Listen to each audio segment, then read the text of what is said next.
Paradox, the Kabbalistic Path of Expanding Consciousness, Part 10, Varieties of Paradox, a Brief Catalog. We are defining paradox as a truth that is too deep for the logical mind to grasp in its fullness, and so instead the truth splits into two mutually exclusive half-truths that contradict each other and yet irrationally are both true.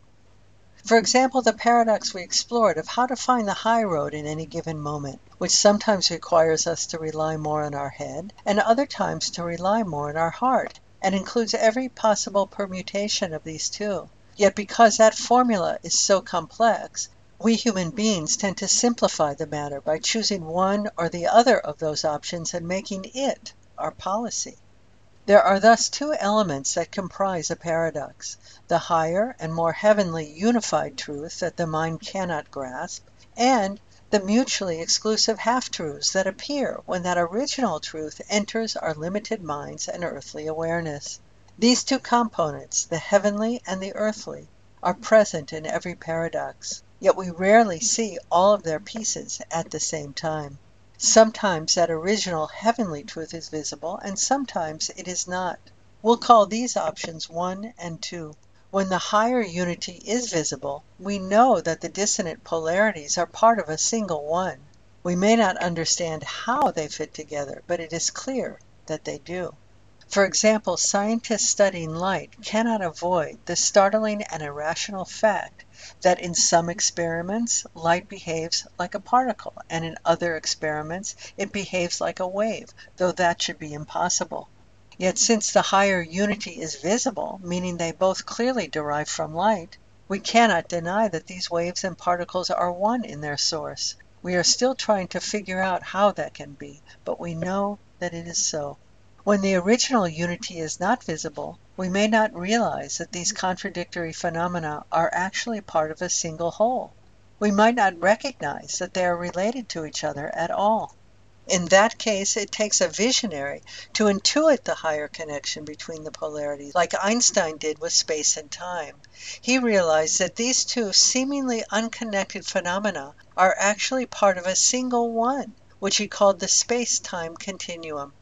Yet for most of us, the higher unity of space-time is still unrevealed. Only the most advanced physicists grasp the implications of Einstein's discoveries. For the rest of us, these polarities still appear as two completely unrelated facts of life: the space within which we move and the time that marks our progress. The next two categories concern the earthly half of the paradox, the contrary poles that appear when the higher unity enters our constricted field of awareness. Sometimes those half-truths are equally compelling, and our dilemma is how to choose which one to follow. And sometimes we only see one of the sides and reject the other as a bold-faced lie. We'll call these two options A and B. It's good to see both sides of a paradox, but when it comes to action, we have to choose between them, for we can only do one thing at a time. Let's take, for example, the question of whether it's time to act on my dream and finally move to Israel. Perhaps I should not. I need to have sufficient finances to support my family for 2 years, or have a job lined up with a contract signed. Otherwise, it's irresponsible to make the move. But then again, perhaps I should go. I need to have faith that if this is our truth, Hashem will open the gates and prosper our path. Sometimes you just need to leap and trust that solutions will appear. How do I decide which of these truths should prevail? Sometimes, because of our preferences and blind spots, we only see the truth of one of the polarities. Its counterpart is either completely invisible to us or appears as a falsehood instead of a truth. Take, for example, the extreme pole-holder positions of the truth and faith paradox explored in Lesson 6. Neither could find any truth in the other's opinions. In summary, every paradox has two aspects: its higher, incomprehensible unity, and the contradictory poles that appear when the higher truth enters our limited awareness. There are many types of paradox, though it is possible to organize them into categories based on the extent to which the two elements that comprise the paradox are visible to us or not.